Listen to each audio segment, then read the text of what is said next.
तो hello everyone, जैसा कि मैंने बोला था कि मैं एक डिटेल वीडियो लाने वाला हूँ उसके ऊपर जो हमारी स्ट्रेटेजी थी। जैसा कि मैंने बोला था कि अगर कुछ रेस्पॉन्स आता है तो मैं करूँगा। मेरे को कुछ कमेंट लगे तो मैंने सोचा कि इस पर बनाना चाहिए। हालांकि मेरी तबीयत अभी ठीक नहीं थी, फिर भी मैंने सोचा कि मेरे को रिकॉर्ड करना चाहिए, तो मैं रिकॉर्ड कर रहा हूँ। तो थोड़ा समझना, लाइक एंड सब्सक्राइब कर सकते हैं अगर आपको हेल्पफुल लगे तो, और आप कनेक्टेड रह सकते हैं। आप और भी कुछ क्वेरीज है वो बता सकते हैं। तो हम स्टार्ट करते हैं हमारा वीडियो। तो आपको करना क्या है, सबसे पहले ऑडिट सब्जेक्ट ही ऐसा है अपना जिसको आप पढ़ोगे भूलोगे, पढ़ोगे भूलोगे। मतलब एक टाइम बाद तो हम भूल ही जाते हैं, ठीक है, ब्लैंक हो जाते हैं भाई, कैसे क्या करने है। जैसे कि मेरा एग्जाम था, मैंने है ना पूरा सिलेबस किया। उसके बाद जब मैंने है ना क्वेश्चन प्रैक्टिस भी कर लिया अच्छे से, मतलब जितना होता है पूरा जो क्वेश्चन बैंक होता है आरटीपी एमटीपी हाथों से निकाल लिया था। उसके बाद भी जब मैं एग्जाम हॉल में गया तो मैं ब्लैंक हो गया भाई कि क्या। फिर जब सेकेंड टाइम मैंने पढ़ा तो मैंने ये जाना, जब मैंने इस ट्रिक को फॉलो किया, जब मैंने ये ट्रिक देखी तो मेरे को लगा भाई ये मैजिकल है। ये लगता है इलॉजिकल है, कैसे, जैसे कि मेरे को जब फर्स्ट बात मतलब मैंने यार इससे कैसे क्या हो सकता है, क्या इलॉजिकल मतलब होता है ना। जैसे कि अभी आप भी फर्स्ट बार जब तक अप्लाई नहीं करेंगे तब तक तो यही आपको लगेगा। तो मुझे एक स्ट्रेटजी पता थी, उसका नाम है सबकॉन्शियस लिंकिंग मेथड। तो आपको करना क्या है, question bank notes question bank. आपको पहले सिर्फ और सिर्फ अपना जो क्वेश्चन बैंक है, क्वेश्चन बैंक जिसमें आरटीपी एमटीपी के सारे क्वेश्चन कवर होते हैं, किसी भी ऐसे के या किसी भी चैप्टर के जैसे भी आप पढ़ते हैं, उसको एक बार सिर्फ और सिर्फ रीड करना है। उसको रीड करोगे आप, उसके बाद आप चाहो तो आप अपने नोट्स पर जा सकते हो, या फिर आपको अगर कोई नीड लगती है तो आप रिवीजन लेक्चर भी देख सकते हैं। आप ये करोगे, उसके बाद आपको फिर से क्वेश्चन बैंक पे आना है। अब जब आप सेकंड टाइम जब वापस क्वेश्चन बैंक पर आओगे तो आप ये 2 बार पढ़ चुके होगे। आपको जो चीजें होगी आपका माइंड रिकॉल करेगा कि ये चीजें देखी हुई है आपने, ठीक है। अब इससे होगा क्या कि काफी कुछ जो होगा वो आपके सबकॉन्शियस माइंड में पहले ही जा चुका होगा, तो आपको इजीली सब कुछ याद भी हो जाएगा।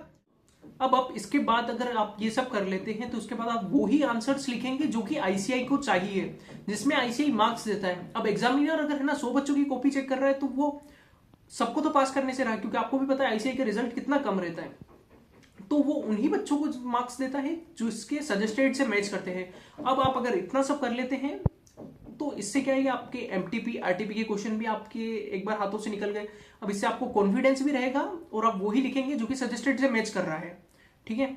अगर आप कोई छोटा ऐसे है, आप पहली बार भी पढ़ रहे हैं, फिर भी अगर ये ट्राई करेंगे तो ये ट्रिक काफी हेल्पफुल होने वाली है। जैसे कि मैंने किया था, मेरे को भी ये पहले तो इलॉजिकल लगा था भाई ये ऐसे कैसे क्या हो जाएगा, लेकिन जब ये किया और जब फाइनली हुआ तो जब मेरा रिजल्ट आया तो मैंने कहा भाई अपने पास तो दिन भी थे नहीं पढ़ने के लिए।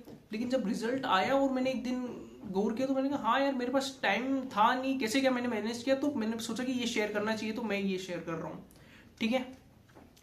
तो अब लास्ट आपको क्या करना है, आपको हर आंसर में जो भी आपका रिलेवेंट ऐसे है और ऐसे नेम है वो कोड करना है। ये करना मत भूलना। अब जो इस मेथड से आप पढ़ सकते हैं, आपका इजीली हो जाएगा। आपको एक बार ट्रस्ट करके अप्लाई करना पड़ेगा। अब आप पर डिपेंड करता है आप किस तरीके से पढ़ते हैं, आप किस तरीके से कर पा रहे हैं। अगर आप ट्राई नहीं करेंगे तो यार क्या ही हो सकता है, ठीक है। तो इससे क्या है कि हमारा जो ऑडिट को क्लियर करने की जो परसेंटेज है वो काफी हद तक बढ़ जाते हैं। काफी बार ऐसा होता है कि हम सिर्फ और सिर्फ नोट्स को रटते रह जाते और एट द एंड हम भूल ही जाते हैं, ठीक है। अब ऑडिट सब्जेक्ट ही ऐसा है कि आप अभी कितना भी डिटेल में कितने भी अच्छे से पढ़ लो, आप उसको भूल ही जाने वाले हो बाद में, कुछ टाइम बाद। हमें किसी भी हाल में ये एग्जाम क्रैक करना है, ठीक है। तो जो ये स्ट्रेटेजी है ये आपको हेल्पफुल होने वाली है।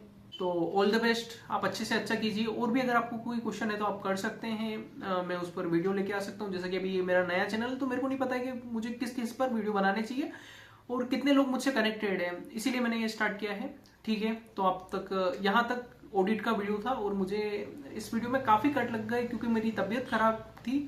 फिर भी मैंने ये वीडियो बनाया तो मेरे को नहीं पता मैं क्या क्या चीज़ें भूल गया इसमें बताना। और कुछ होगा तो मैं आपको नीचे कमेंट सेक्शन में पिन कर दूंगा, ठीक है। तो थैंक यू फॉर वॉचिंग। यहाँ तक था आपका पार्ट। अब मैं मेरी बात स्टार्ट करता हूँ। अगर आप ज़्यादा जल्दी में तो है आप जा सकते हैं, नहीं तो आप रुक सकते हैं, 1 मिनट मेरे को दे सकते हैं। तो हेलो, अब मेरा नाम है कार्तिक। तो अब मैं कुछ मेरे बारे में भी बता देता हूँ, आप थोड़ा सा टाइम देखकर मुझको भी सुन सकते हैं। तो मेरा जैसे एक ये यूट्यूब पे चैनल है कार्तिक शुभचिंतक से, मेरा इंस्टाग्राम पे सीए शुभचिंतक नाम से एक चैनल है, उसको आप चाहे तो आप फॉलो कर सकते हैं। वहां पर भी हम सीए से रिलेटेड ही बातें करते हैं, जो भी सीए से रिलेटेड रील्स हो गए, मीम्स हो गए, या फिर कुछ अच्छी सी बातें। और मेरे को जैसे मैं सिंगिंग भी करता हूँ तो आप वो भी देख सकते हैं। जैसे कि मैं लोगों से कनेक्टेड रहना चाहता था, इसीलिए मैंने है ना ये चैनल स्टार्ट किया। अब मैं देखता हूँ उस पर कैसा रिस्पॉन्स आता है, कितने लोग देख रहे हैं। मुझे ये भी नहीं पता होता कि मेरी जो रील है वो लोगों के पास पहुंच भी रही है या नहीं। मैं इसके बाद कुछ व्लॉग भी स्टार्ट करने वाला हूँ जो अपने डेली लाइफ से होते हैं सी स्टूडेंट्स की। तो आप एक कमेंट करके बता सकते हैं आपको कैसा क्या लग रहा है। बाकी तो यार क्या ही बोलूँ मैं, जैसे कि मेरे को बार बार मैं अटकता जाता हूँ क्योंकि है ना इस कैमरे के सामने बैठकर मतलब है ना अपन सिर्फ एक तरफा बात करनी होती है, और वो भी इस तरीके से कि है ना कोई 5 दिन बाद 6 दिन बाद कोई ये वीडियो देखेगा, उसके बाद उसको सुनेगा, और वो सुनेगा भी नहीं सुनेगा, तो एक तरफा बात करना काफी मुश्किल होता है, काफी टफ होता है। इसलिए तो मैंने ये स्टार्ट किया है। मैं जैसे सिंगिंग भी कर सकता हूँ, आप मेरा यूट्यूब चैनल भी ये जो इसके अंदर है ना शॉर्ट्स देख सकते हैं, चेक कर सकते हैं और सपोर्ट कर सकते हैं। और भी अगर किसी भी सब्जेक्ट से रिलेटेड, जैसे मेरे पास काफी स्ट्रेटेजीज रहती हैं, फाउंडेशन सीए फाउंडेशन से रिलेटेड, सीए इंटर से रिलेटेड, और काफ़ी कुछ रहता है। जैसे कि मैं शुरू से ही मेरी पर्सनैलिटी ऐसी रही है कि अगर मैं जब इंटर की प्रिपरेशन कर रहा था तब भी मेरे से काफ़ी जो लोग इंटर कर रहे थे वो भी बात करते थे, गाइडेंस लेते थे कैसे क्या है, मतलब कॉल करके कि भाई डीमोटिवेट हूँ। इसलिए मेरे को लगा कि भाई ऐसा 11th-12th के फाउंडेशन के बच्चे भी काफ़ी मतलब मेरे से कनेक्टेड ही रहते थे कि भैया कैसे क्या करना है। तो मेरे को लगा ये अच्छा है, करना चाहिए। तो मैं इस पर भी कुछ ना कुछ वीडियो बनाना चाहता हूँ, अलग अलग स्ट्रेटेजी से क्या क्या जो है चीज़ें वो लोगों को परेशान करती है सी स्टूडेंट्स को। बस।